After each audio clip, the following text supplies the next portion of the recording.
Nintendo made the right call. Not that they had any way of knowing what was coming when they designed the Switch platform and continued it on into the Switch 2, but they somehow made the exact right decision, like some all-seeing, all-knowing wise monk from the Himalayas, or wherever it is that monks are from. Where do monks come from? I'm already getting sidetracked. Look, all of the talk lately is about the Steam Machine and its insane, yet somewhat necessary price tag. Oh, come on! Has made one thing abundantly clear. By sticking to the core philosophies that Big Red has held for so many years, they might have created a console so perfect that it's near invincible. Or at least when it comes to the ever-raging electronic component crisis of 2026. But there's actually so much more at play here.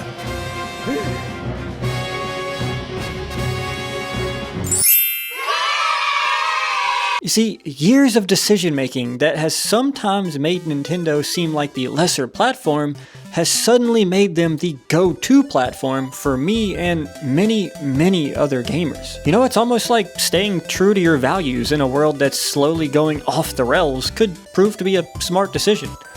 Huh. Who knew?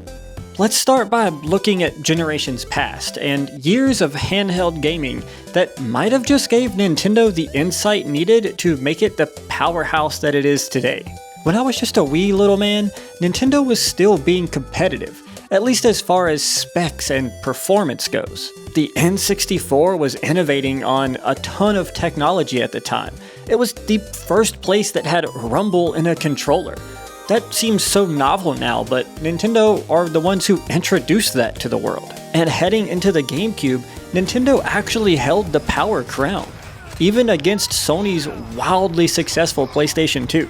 But Nintendo was secretly getting a very valuable education in what consumers really cared for. With their handheld consoles, they were slowly finding out that while gamers did value all the fancy bells and whistles and high-fidelity, lifelike graphics, what they really valued above all else is just having fun. This looks awkward. See, handheld gaming back then was usually a relatively simple affair, but by following this basic tenet of fun over everything, it ensured that Nintendo has stayed on the right path. While Sony and Microsoft were only seeing how gamers felt about the bleeding edge of technology and gaming experiences, Nintendo was finding out that gamers also really enjoyed the simple experiences that just provided fun above all else. Focusing on novel concepts like portability or the ability to interact with your friends in real life, like when you first traded a Pokemon to get that special evolution. Now, I'm not going to make this video a whole-ass history lesson. But needless to say, after the GameCube, Nintendo really leaned into the mindset of, we don't need to have the most powerful platform possible, as long as it means that we can create fun and meaningful experiences that are sold at a price point that means almost everyone can afford to play. Fun, joyous experiences available to the masses. It's a winning formula.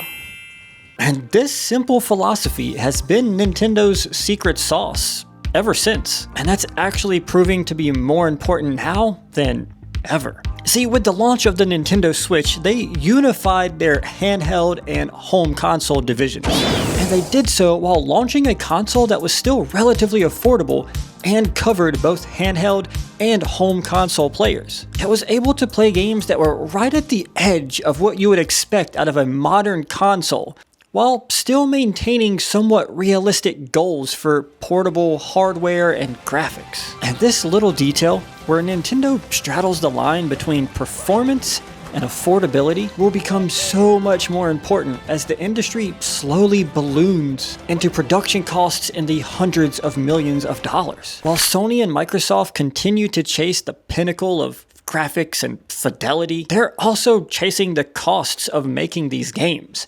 And they're doing so right off a cliff. I like big budgets. and I cannot lie. Now, of course, nobody could have predicted the current hardware crisis. companies chasing after that magical AI dragon and making everybody else suffer. That definitely wasn't on my bingo card back in 2018, but let's actually take that out of the picture for a second. Even without the hardware component issue, we have still seen the cost of production and game design balloon into astronomical prices. Not only is it taking longer than ever to produce these AAA masterpieces, but it's also affecting their willingness to think outside the box, to give that weird, quirky game a chance. Basically, if they spend hundreds of millions of dollars on a new idea that doesn't pan out, they're SOL.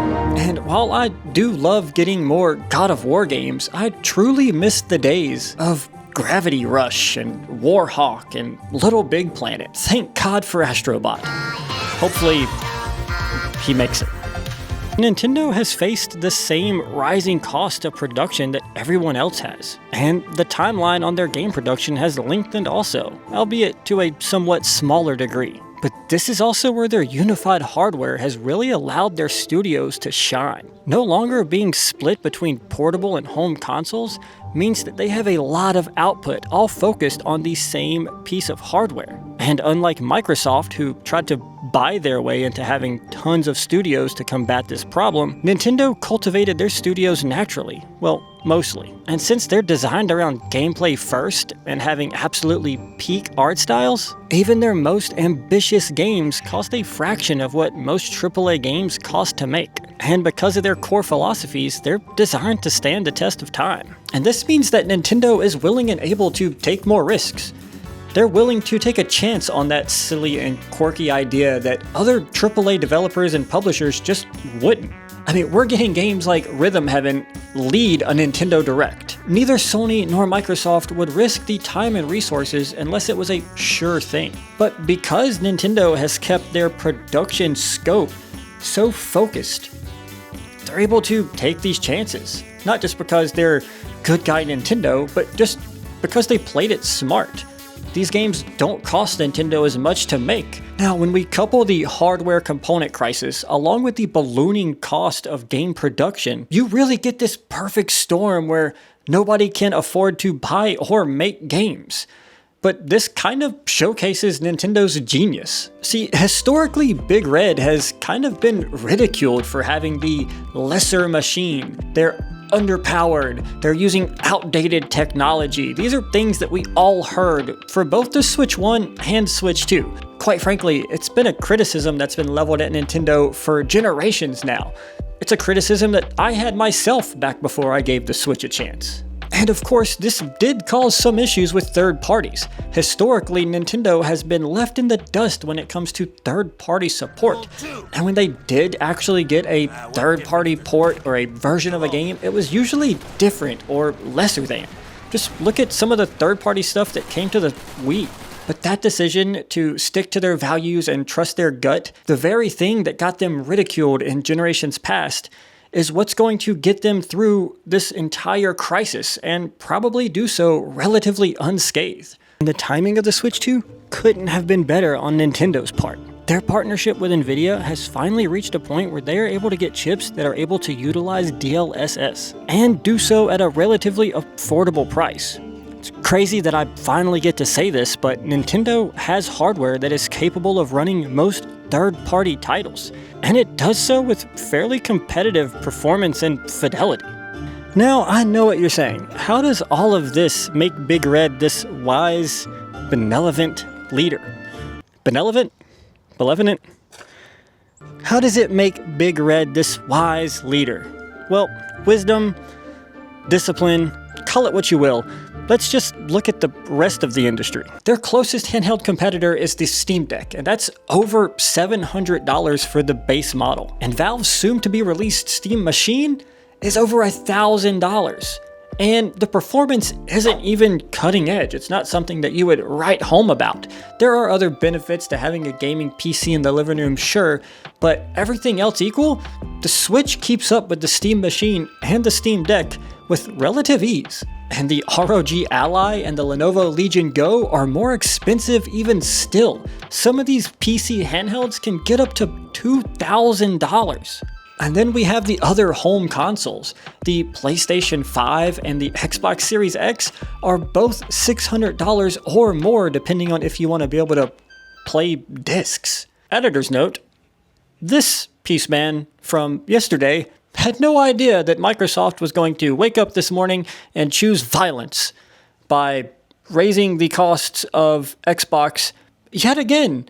So now it's not going to be $600 to $650, but closer to $800 if you want to play a Series X. That's one hell of a price tag for Gears of War and Halo. So at $450, $500 come September with the already announced price increase, the Nintendo Switch 2 is a insanely good value. It's far and away the best deal and entry point to get into gaming right now, and it probably will be for the foreseeable future. See, Nintendo's insistence on using hardware that is just current enough, but not so current that it breaks the bank and they have to pay out the wazoo for it, has finally paid off. What used to be something they caught flack for is now the exact reason they're able to undercut the competition. Back when prices were a little bit less, that wasn't such a big deal. But now that it's $1,000 just to play God of War, that kind of makes a pretty big difference. And not only do they undercut the competition, but they do so while offering a more stable release of first-party titles than any other platform. And they still maintain the ability to try fun and new things and try quirky, silly Nintendo ideas without fear of the studio getting shut down 3 weeks later. Most gamers that I've talked to are more than happy trading absolutely peak performance for a platform that allows them to play portably and game on their own time. I mean, the kids are at the playground and I could play Star Fox right now if I wanted to. As long as I don't lose one of the little guys. Hey, yeah, they're alright. And I get Nintendo's stellar first-party lineup as well. Look, the hard truth is that the future might be pretty bleak for a lot of this industry. But Nintendo is still holding place as this bright, shining red light that many gamers can still use to guide their way to a fun and affordable gaming experience. I've got to do the spiel, the YouTube spiel.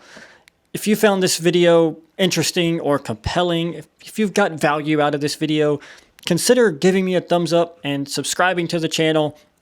It really means a lot to me that you guys watch. That's why I put these calls to action at the end of the video, because if you stuck around this long, I really appreciate it. And just consider subscribing, liking, and yeah, appreciate you watching. And if you didn't like the video, comment down below and tell me why I suck or why you don't agree. Either way, I'd love to hear from you, and I really appreciate it. All right, I'll catch y'all in the next one.